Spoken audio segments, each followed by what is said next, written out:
Hello, everyone. Welcome to another Flow conversation. This week, we are joined by a few regulars who are here to talk about how we reward from a systems perspective. So we're going to talk about incentives, disincentives, what it means to reward from a systems perspective, which I think the running premise is that we don't do this right now. So let's kick it off there. How is this not happening today? How are we not incentivizing people from a systems perspective? Well, I think the common one you see in organizations is the annual performance review, where we go through this agonizing cycle, with bell curves around. So for 10 people, 8 of them are normal, and 2 of them are. Sorry, 7 people will be normal, and 2 of them will excel, and then 1 of them you've got to fire. And it's like, but this doesn't make any sense. This isn't tied at all to how the system is performing or how the team is delivering. It's entirely just, well, almost arbitrary, based on statistically this is normally what the case is, so therefore it must be the case for everybody. Right. So if I'm picking up what, like an aspect of what you're saying is that we're focusing on the individual without observing the fact that these individuals are operating within a system, right? And so focusing on the individual is a common pattern. Why do we do that? Why do we currently do that? And what is wrong with it? I mean, if you stop and think about what it's commonly called, a performance review, it implies that that performance is this thing that can be easily understood, and obviously is the problem with organizations. Individual performance is the problem with organizations. And so when you start from that paradigm of it's obviously Jimmy Joe Bob's fault down in, the engineering department, you immediately start from a non-systems look, because you're placing all blame and all emphasis on Jimmy Joe Bob's ability to execute, when it's actually not up to him. And so the question needs to be asked then, what is performance, and how are you so confident that you know that it's only up to this person? And why is it not up to the contributions of the entire organization? Why is it just this one person that's so important to analyze and review?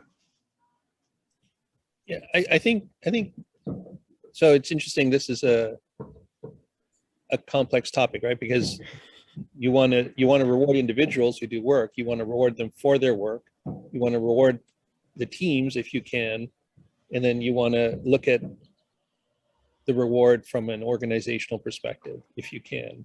And I think that as work gets further, or not work, but as the results get further and further away from an individual's work and effort, it becomes harder to attribute that work, right? So like in a sales organization, a sales rep will get compensated for the deals that are closed under their name, even though the contribution came from a whole variety of people. And like as a former product manager, this was always a big, grievance of mine. Product management was instrumental in many large deals, and yet, we'd get a thank you, but no invitation to club. Right. And I'll be honest, like, hey, we contributed. We wouldn't have gotten the deal if, not just product management, but many others didn't, contribute. But it's this sort of mindset of here's what your compensation is, here's how you're measured individually, and then that bubbles up, month after month, week after week, or year after year. So I think it's that measure. How do you measure contribution when the result is indirect, is where a big part of the problem lies. There's something really interesting there about the sales scenario, because in my experience, what I've observed as well is that there's this individual reward and individual acceptance of merit and achievement. And if there's failure, it's because, well, we had crappy leads, or the system doesn't work, right? So there's this upside, and then there's this shielded downside where you're kind of sheltered from the responsibility. If things go wrong, you can find an excuse. But if things go right, you hoard the praise, right? And it's all your doing. Yeah, there's interesting stories. So the Olympics are on right now, and they're doing some of the relay races and things. And way back when, Canada had a team that won, I think, the gold medal in the 100-meter relay. And if you say who was on that team, everyone only remembers the guy who crossed the finish line with the baton, right? It was Donovan Bailey, who was the anchor leg. But it turns out that one of the guys was a relay specialist, and he only ran relays, and that was his expertise. And he had to be on the team, and he was great at the curve. And I read about this, and I was like, wow, I never knew that existed. But he never gets mentioned in anything, and they wouldn't have won without him as well. So it's also the visibility, and who's crossing who's signing the contract, or who's doing that thing that has visibility. We don't reward people who improve the system as a whole, and that guy was a systems guy. Right. Doesn't it also beg the question then that should we not also then have a systems perspective on things like recognition? A non-systems perspective would be give me all the recognition, and a systems perspective might say, I'm here to serve. I'm happy to see the organization succeed. Like, is that not the other side of the coin? I think the challenging thing about that is that you have this distance, right, between when you have multiple contributions. It's very hard to attribute, right, an individual contribution. What is the effect to that cause?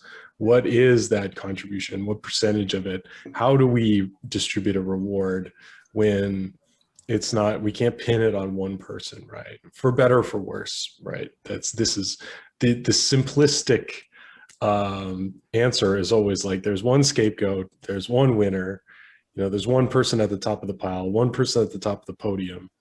That's the way we like it, because it's nice and clean.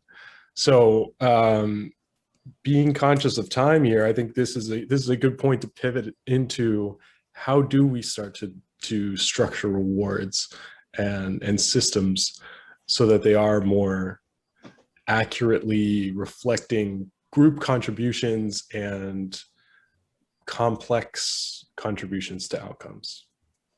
So there's a timing element that we kind of touched on in some of that too, where the annual performance reviews only happen once a year, whereas the contribution that individual might have done might have been at the start of the year, and it's completely forgotten about by the end of the year. And it's the recency bias of what happened most recently that this person did, and tying that to it. Whereas, so one of the things that people do there is have more frequent appraisals of more frequent, so increase the frequency, so there's higher level of touch points, although that's not really, it's addressing one element of it, but not all of it. Another is, and this thing I was talking about as earlier today, was around rewarding the team versus the individual, to at least get the scope a little larger of something that they could agree on without having to look at the whole organization, because you can't necessarily look at a profit incentive plan would be something that where you say that if the organization makes $1 billion, then everybody gets an equal share of that $1 billion because you all contributed to it, or something like that. But I think that in itself is problematic as well, right? It is. If the organization makes, and I've been in a company where you had a personal bonus based on contribution, which is fairly subjective, but at least applied to you. And then there was the corporate one. And the corporate one was almost always revenue based, right? And if the sales team had a bad quarter, guess what? We lost money. And it was really and it happened one quarter. And I won't go into the reasons why, but it was completely out of everyone's control except senior management and sales. And yet everybody lost half of their bonus. Right. So I think the first thing companies have to do is stop rewarding heroics, which is what reward systems generally are based on. Hey, Marty gets an award because he flew to, Idaho over Thanksgiving and saved a customer from, disaster because of this. Well, why did he save that customer? Why do you need to save that customer? Well, it's because Fred over in IT, didn't do what Fred was like, that kind of heroics. Great. Yeah. Reward Marty, but don't use that kind of behavior as the reason that you're going to reward people, because it's the wrong incentive. Yeah. Reward them because they solve the problem, not this is how our rewards are based. And I think the flip side is you got to start with a systems view. You have to say, yeah, we understand that there's ways that we're going to improve, and we're going to look for those ways, and we're going to reward those ways. And so I wrote a blog post like ages and ages ago. I'm looking at it now. It's 2008. And it says why a good product manager will never be employee of the quarter. And it's because a good product manager doesn't let things get out of hand, so that heroics are required by somebody, including themselves, to solve the problem, right? Like you're actually improving things systematically. No one acknowledges that. This is the old problem of operations, where if you do a good job, you're undetected. Okay. Hey, I caused 0 fires this quarter. Well, good. Right. Yeah. So I got to cause a fire to fight it. Well, there's plenty of memes around that one. That does beg an interesting question that has bounced around the DevOps world for a while about what about all the things that went right? Right. We have postmortems, we have retrospectives. Often the thing that is missed is like, what are all the things that went right and that we can invest in further, instead of trying to plug the holes or constantly find the problems. What are the things we can amplify? And that kind of brings me to a flow perspective on this that was raised by this interview with Daniel Kahneman, the Thinking Fast and Slow guy, and he was talking about incentives, and he was talking about carrots and sticks. And his perspective was kind of interesting. He says that carrots and sticks are both pressures, right? And they should both be avoided, right? Right. They're both kind of coercion. They're both pushing people to behave in a specific way that can be positive or negative, but they're both more negative than just allowing people to do what they naturally will do in a system, right? Building a system that allows for flow of positive outcomes. And so I think that this is something that really resonates with me. And I think we're very far from a solution here, but I think thinking in this way of, let's assume that we have created a system whereby people can operate the way that benefits everyone, that reduces suffering, that creates flourishing and positive outcomes. And let's make sure that there's not things in the way of that, right? That we're not making that hard to do, or we're making it as easy to do the right thing, the thing that we are looking for as possible. I like that. It's one of the things you touched on, and you talked about there at the start, there is also very aligned to safety culture too, because it's the fact that we focus on the good way that things go right rather than focusing on where the problems are, because fixing the problems won't actually make it any better. You've got to focus on what's going right and amplify that in order to make the system succeed more often. And so there's an interesting thing about recency bias there too, because the thing that just went wrong isn't the thing that really went wrong, right? It's the thing that contributed way back. If you build an Ishikawa diagram, a Fishbone diagram of like, this thing happened, it's because of a million other things that, they could have started a decade before. They could be connected to all kinds of different things. As a final thought, it kind of comes back to, are we trying to be in control of our systems, or are we trying to adopt a teaching, flowing mindset?